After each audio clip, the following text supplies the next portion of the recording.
Hi everybody, it's Richard Riley from the University of Birmingham in the UK, and today I'm going to talk about how you can get your article rejected by the BMJ by performing one of 12 common statistical issues.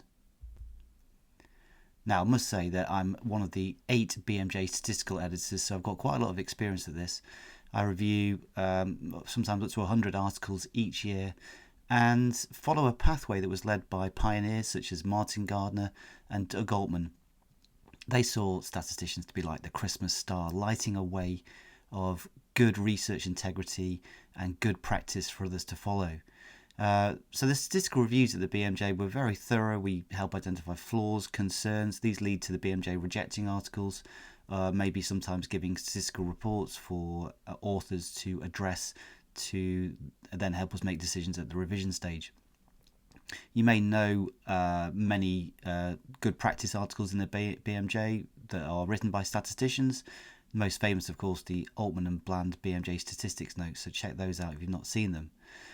Statistical issues are really common in submissions to the BMJ and all medical research journals, and we need to stop them, and this talk is hoping to address that. Here's a great quote by Doug Altman. We need less research, better research, and research done for the right reasons.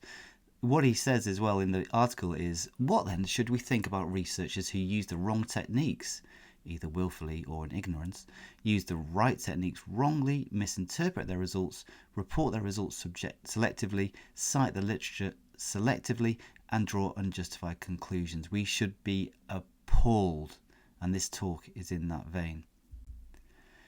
To draw attention to statistical issues to a wider audience than just statisticians, because let's face it, it's not just statisticians that do statistical analyses and provide statistical results in papers. The BMJ statistical editors in 2022 published this article at Christmas. On the 12th day of Christmas, a statistician sent to me.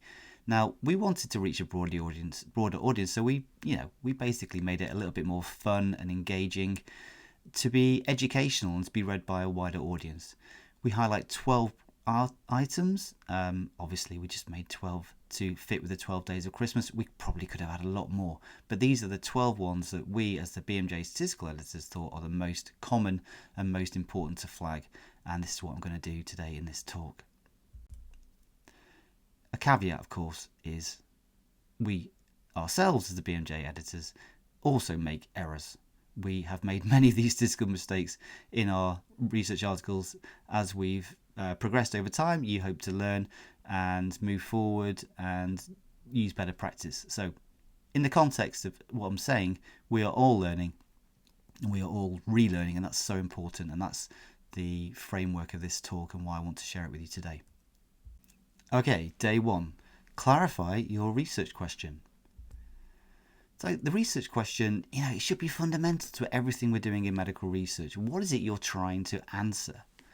At Christmas is a time of reflection on meaning and life and goals. Researchers, clarify your research question and objectives. There's often confusion in articles that we see. So, for example, in observational studies, we may get an article, we're not quite sure if they're describing outcomes in a population or they're trying to understand causal factors in a population. So in particular, we may get studies looking at risk factors, but are they examining prognostic associations, for example, between BMI and cancer outcomes, or are they looking to see whether BMI is a causal factor? Or maybe they're trying to develop a prediction model for estimating individual risks in a particular health condition. But these things often get really confused. In causal research, for example, we're missing sort of causal pathway arguments such as a DAG. And we want researchers to tell us what their research question actually is, and not for us to actually have to guess. In systematic reviews, for example, we need things like the PICO system. Tell us what the population is, the intervention you're studying, the comparison, the outcome of interest. So clarify your research question. As part of this, estimand. This is the statistician's word for saying what is the measure you're trying to estimate. So in a randomized trial, your estimand is typically a treatment effect. Now that might seem obvious, but again, tell us in the context of what population. what's the actual treatment you're examining and what you're comparing it to. So what's the control group exactly? What's the usual care? What outcomes you're measuring? What's the time point? We often get this missed. People tell us the outcome but don't tell us the time point. Is it 1 year, 6 months, 10 years? What's the effect measure? Is it an odds ratio, a risk ratio? Are you going to adjust for other factors? Is it a conditional effect? Tell us.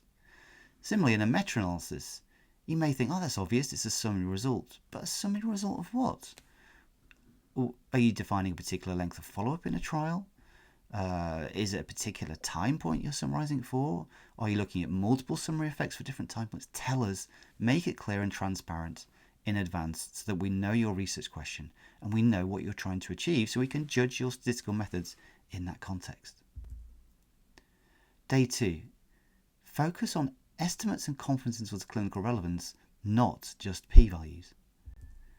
Now, the literature really has moved away from people focusing on p-values, and if you served an undercooked turkey at Christmas, it will be sent back. And if your article is just based on p-values, then it will be rejected.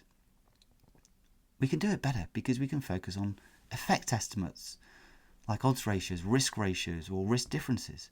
We can provide confidence intervals that tell us a range of plausible values for the effect. P-values don't tell us anything really. They tell us some evidence against a null hypothesis. What does that even mean?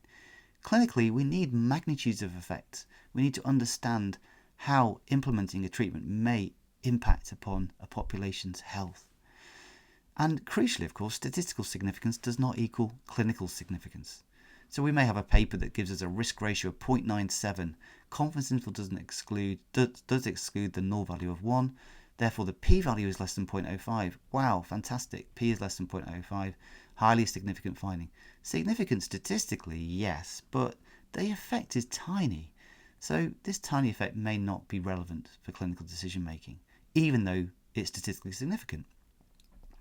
And then the opposite of true, of course, that the absence of evidence does not imply evidence of absence. Your risk ratio may be 0.7, your confidence interval though may be wide, p-value is greater than 0.05. So many articles that we send have this situation and they say there's no evidence of an effect. No evidence? It could be down to 0.4. Most of this confidence interval is below 1. Taking a Bayesian argument, we'd have a high probability that there's some effect here. So why are you just telling us that there's no effect? There might be. We need further research. Just be honest, be transparent about it. Day 3. Carefully account for missing data. Now, many submissions to the BMJ have issues with missing data, or in particular, they don't tell us how much missing data were in their research study. So they don't acknowledge whether their data were complete or not. They don't quantify how much missing data they've got. For example, how many individuals had values of predictors that were missing, how many patients were not followed up to the end of follow-up that had outcomes information missing. And also, in the context of all that, they don't tell us how missing data were handled in the analyses. This is the problem. This is the ghost of BMJ submissions past, present and future. It doesn't go away. Many people just simply deal with missing data by excluding participants that have any missing value. This is usually, not always, but usually a poor approach, because what are you doing? You're throwing away information. This leads to inefficient results, as in wider confidence intervals, and even may lead to bias. So those patients with one missing value of something will have information about other values, and those other values may be able to be used to inform what that missing value was, and allow that patient to be included. And we can account for the uncertainty in that process by, for example, using an approach like multiple imputation, where we impute a missing value multiple times from an approximate posterior distribution for that missing value. And that retains individuals and may lead to less biased results in practice. So really think about missing data and tell us what you've done. Don't hide it away. Day 4. This is a big one. Do not dichotomize continuous variables. Santa loves dichotomization. You're either naughty or you're nice. Statisticians hate dichotomization. So we may see that in your article, you've got an age that's measured on a continuous scale, but you've dichotomized it into two groups, for example, defined by 65 years of age. So you've created a group that's less than 65 and a group that's 65 or over. Why are you doing this? You're throwing away huge amounts of information about individual ages, and this is unethical because it's reducing efficiency again, reducing information.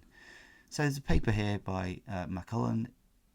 In this example, dichotomizing at the median value led to a reduction in power akin to discarding a third of the data. So you spent years collecting your data, which participants have agreed to contribute their data to, and then you're throwing a third of it away just because you're analysing it in a poor way. That's unethical. In a randomised trial, the required sample size was actually reduced from 800 to 88 patients after changing the outcome from previously it was dichotomized to continuous. So continuous outcomes gain power, and actually you may need less participants in your research study to save you costs and time. So important, and yet by default people seem to be dichotomizing all the time. It's also biologically implausible. What is it that happens at 65 years of age that magically makes somebody different? Nothing. If you do this, you're basically saying that somebody aged just less than 65 is very different than somebody that's just older than 65. And then you're also saying that somebody aged 23 is exactly the same as somebody aged 64. Both of these are clearly nonsense. There's incremental changes over the age range which can be modelled properly. Dichotomization also leads to data dredging. This is where researchers look at various cut points. So they may look at 65, they may look at 55, they may look at 70, and keep doing this until they find some optimal p-value, i.e. the smallest p-value, and then flag that their results were statistically significant, and hey presto, they've got an amazing study. This is data dredging, spin, bias, splicing up data. It's not going to be replicated in new data, and it's appalling practice. Some people say to me, yeah, but clinicians, health professionals need to make decisions based on thresholds. Absolutely, I agree with that. But this can be done after the analysis on a relevant scale. For example, translate findings to the absolute risk scale or the predicted treatment benefit for an individual, and based on some defined level of high risk or high benefit of the treatment that would be defined from patient groups and clinical groups, then you can base thresholds on those things. But don't do it at the analysis stage and lose information. I think a lot of this problem stems from medical school teaching, where students are taught about diagnostic tests and sensitivity and specificity, which have got automatically got some thresholds to define positive and negative. And also the idea of p-values is forcing people to think of dichotomization in some sense. So we need to recognize that clinical decisions are multivariable, that we need to be comfortable with working with continuous variables on their continuous scale, and to translate findings to a scale that can be then used to make clinical decisions, such as the absolute risk. Okay, so following on from that, how do we model continuous variables better? Well, we might think about nonlinear relationships. Now, at Christmas, as you'll know, some family relationships are really simple, others they're more complex and require greater care. And that's the same with modelling of continuous variables. Some of them may have a simple linear relationship with an outcome. And what I mean by that is that the impact of a change in, let's say, age from, let's say, 30 to 31 is the same as the change from 90 to 91. So that the impact of a 1 year increase in age is the same regardless of where you do that 1 year increase from. But often it's a bit more complex than that, isn't it? And we need to think about nonlinear relationships. For example, a change in age from 30 to 31 may not make that much difference, but a change from 90 to 91 may be more important. And therefore, the impact of this 1 year change on, for example, absolute risk may be much bigger than this incremental change here. So to model nonlinear relationships, we can use statistical tools called polynomials, such as fractional polynomials, or splines, such as restricted cubic splines. Now, I'm not going to go into the technical details, but I've got an example here on this graph. On the y-axis, I've got the change in the treatment effect, and I'm modelling a continuous outcome here called blood pressure.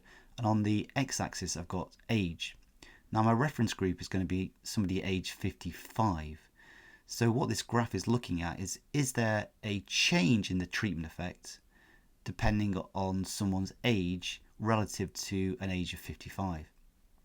Now, we can clearly see that there seems to be a non-linear relationship. So this relationship here is not linear. If it was linear, it would just carry straight down. Here we've got this curvature, and the dashed line is giving me my confidence interval. So in those that are younger than age 55, there seems to be strong evidence here that the treatment effect is less effective because blood pressure values going up is not as good compared to somebody aged 55. So that's a significant relationship here.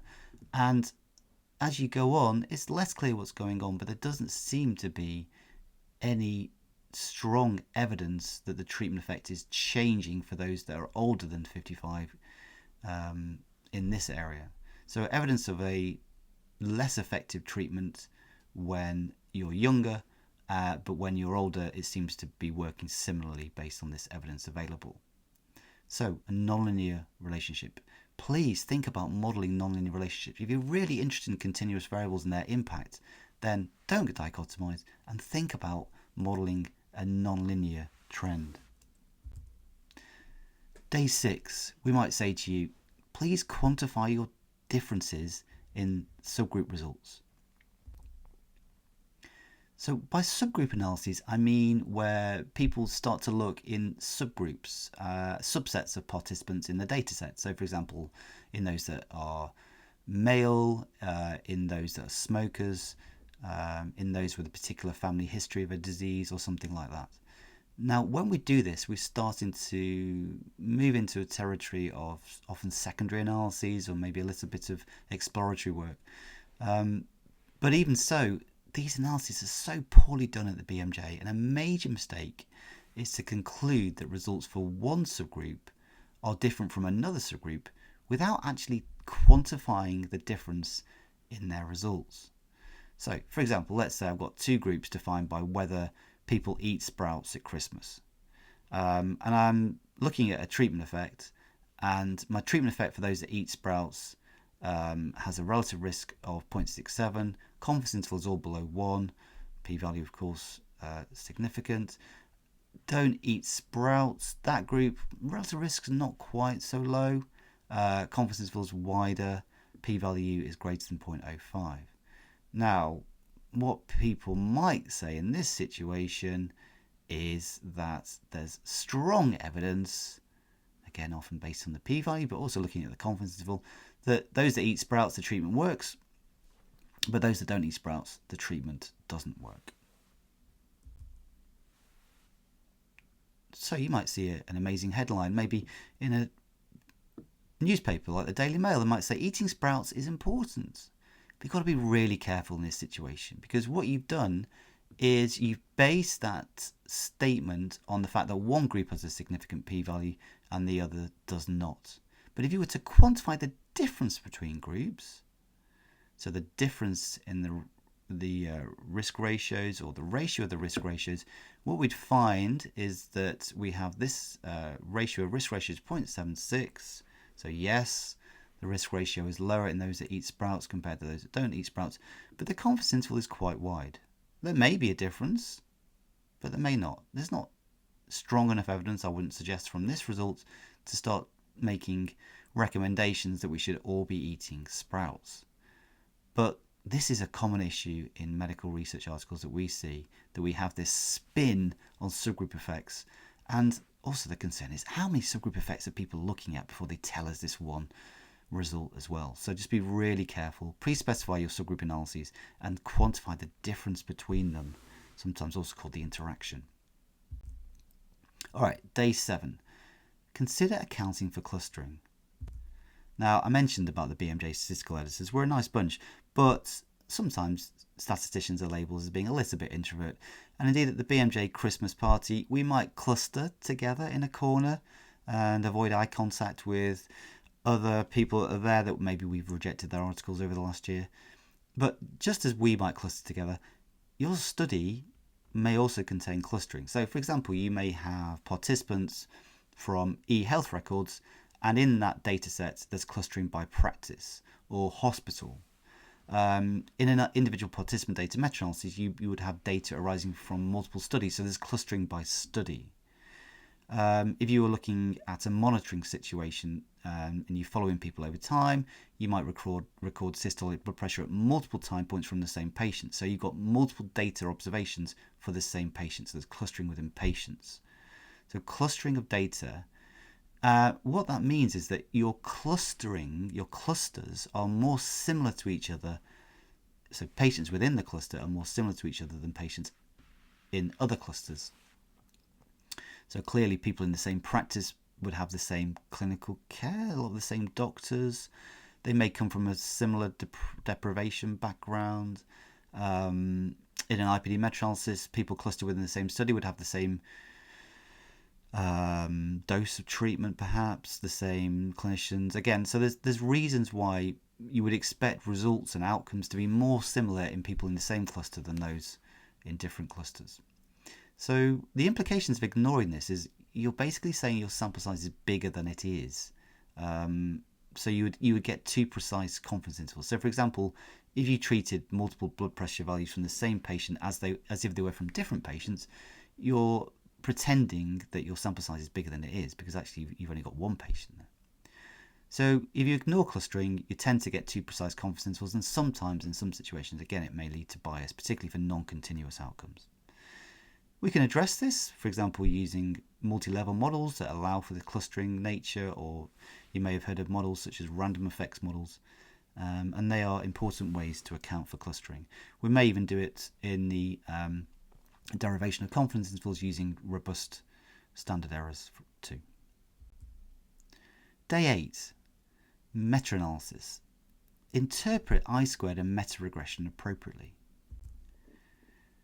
Now, a meta-mistake in many submissions to the BMJ that give us systematic reviews is to provide I-squared but interpret it wrongly. So I-squared, I'm sure anyone that's done a meta-analysis would have reported I-squared, and people wrongly say that it's a measure of heterogeneity. And so, for example, they might say that, okay, if I-squared is greater than 50%, I'm going to say there's high heterogeneity. This is a nightmare before and after Christmas. Indeed, I get so fed up of telling people that I-squared is not a measure of heterogeneity that I tweet about it every month. So I-squared does not measure heterogeneity. It is not a test for heterogeneity, and I-squared greater than 50% is not large heterogeneity. Actually, the proper definition, as you see in the original papers, I-squared measures the percentage of the total variability in the dataset due to between-study heterogeneity.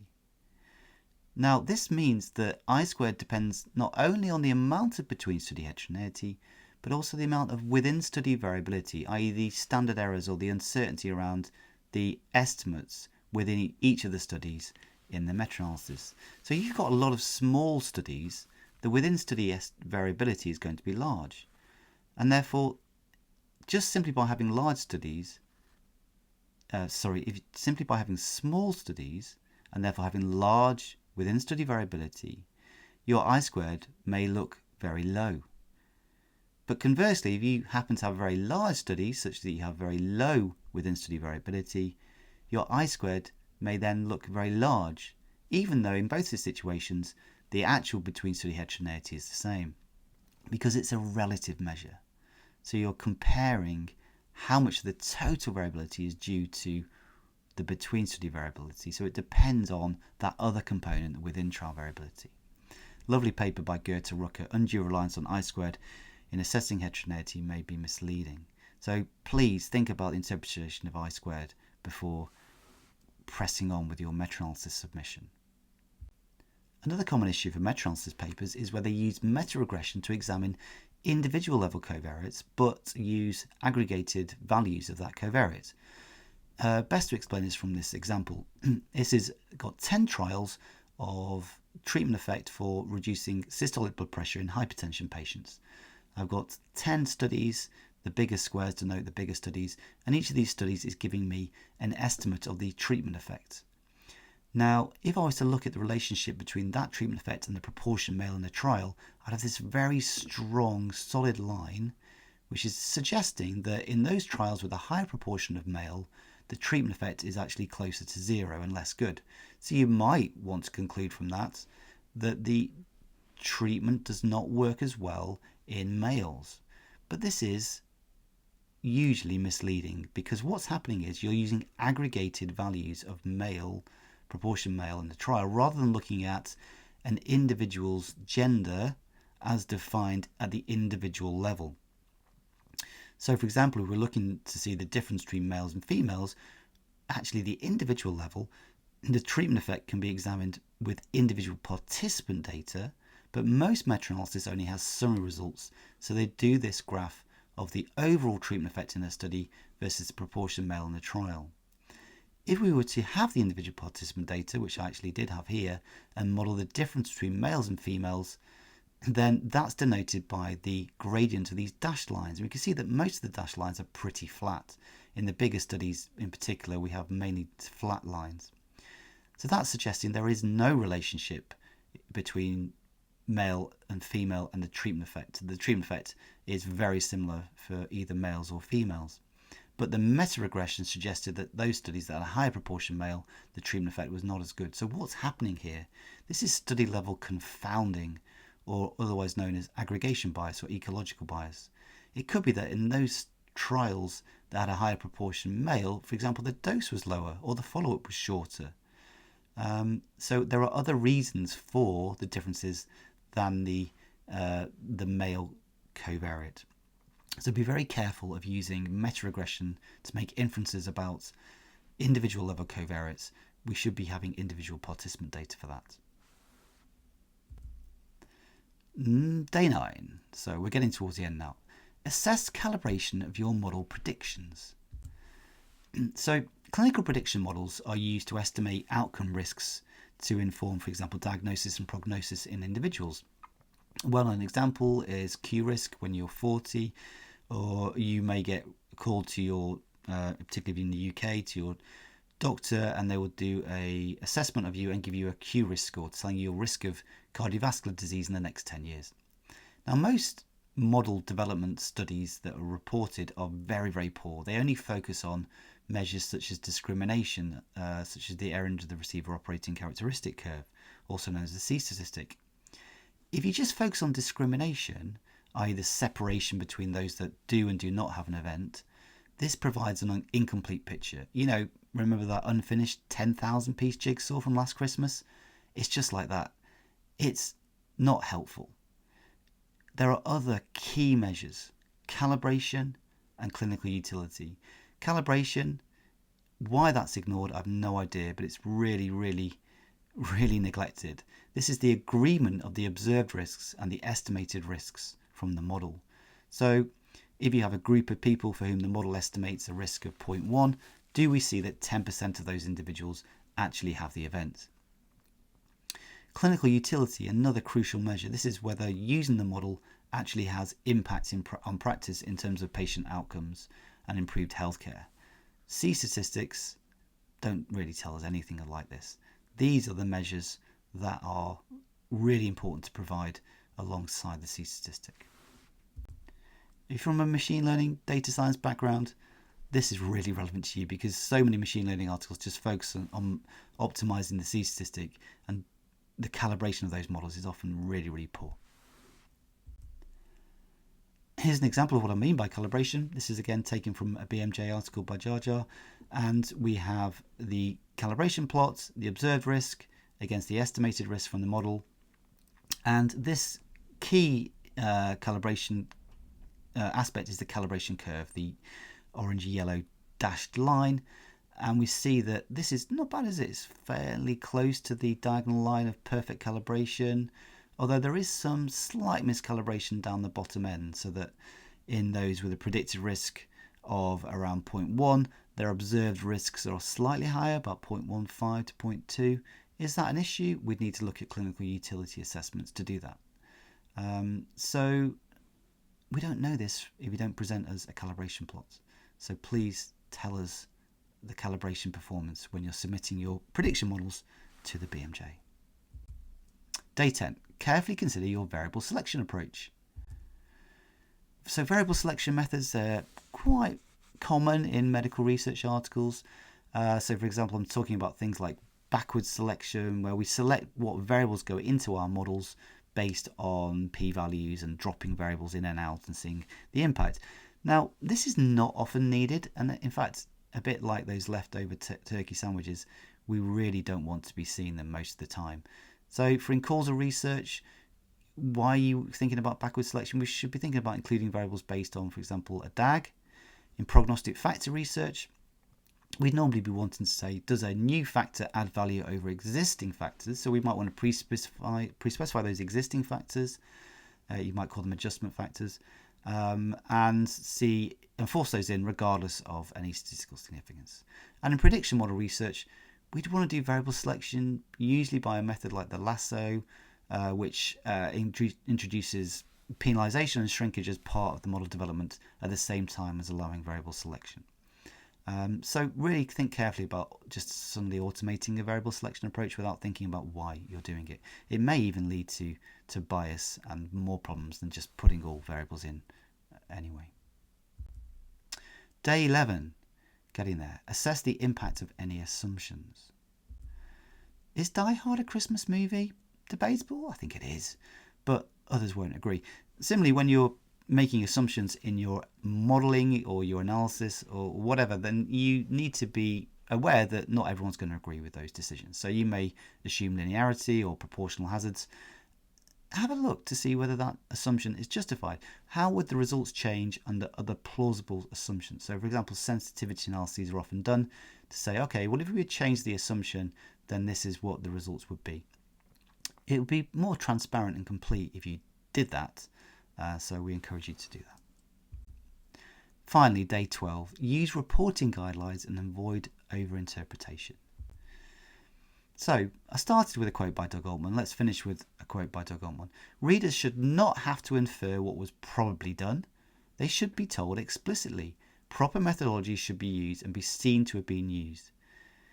So one of the first reporting guidelines was the consort statement to better report randomized controlled trials, but since then there are many reporting guidelines out there to help researchers know what to report. We know when we're writing articles we often rush it, and towards the end we struggle to see the full picture, and having a reporting guideline helps us to take a step back and go, okay, let's go through these systematically and make sure we've covered these items.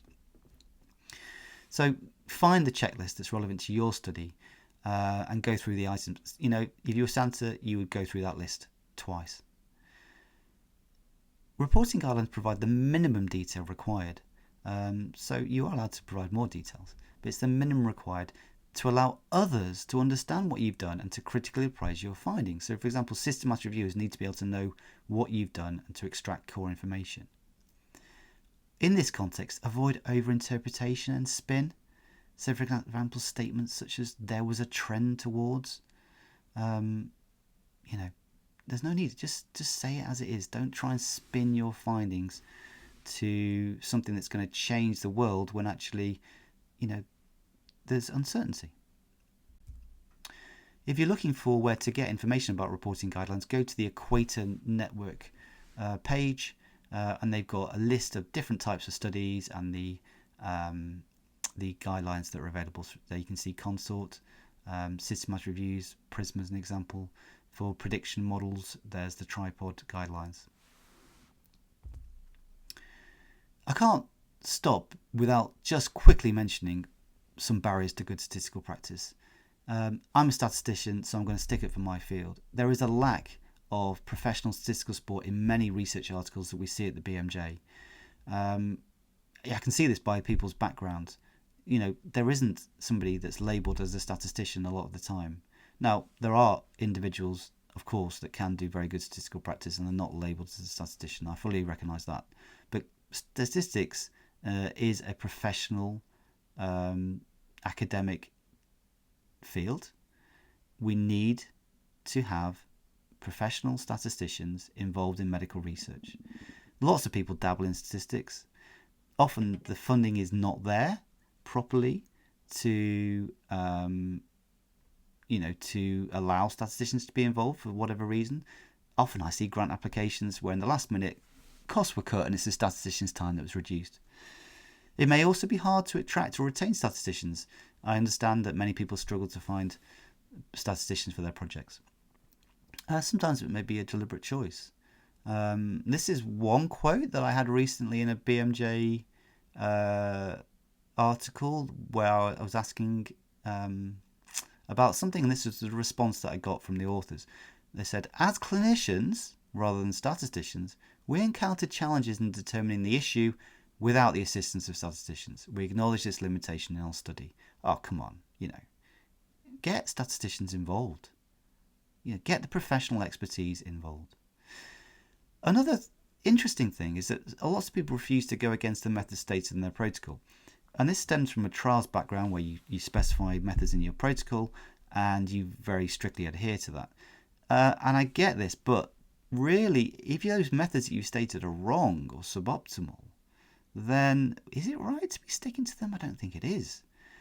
So in this situation, to help with this tension, sometimes I say in my review, you can add this to the paper and you can actually say that it was added on the request of the statistical reviewer, rather than it's them going against the protocol. That may be a nice compromise to try and, to be transparent about why they've done it, even though that they perhaps didn't want to. So, epiphany. Statisticians have a very shiny nose for detail. We seek all is right rather than all is bright. We often emphasise no, no, no rather than ho, ho, ho.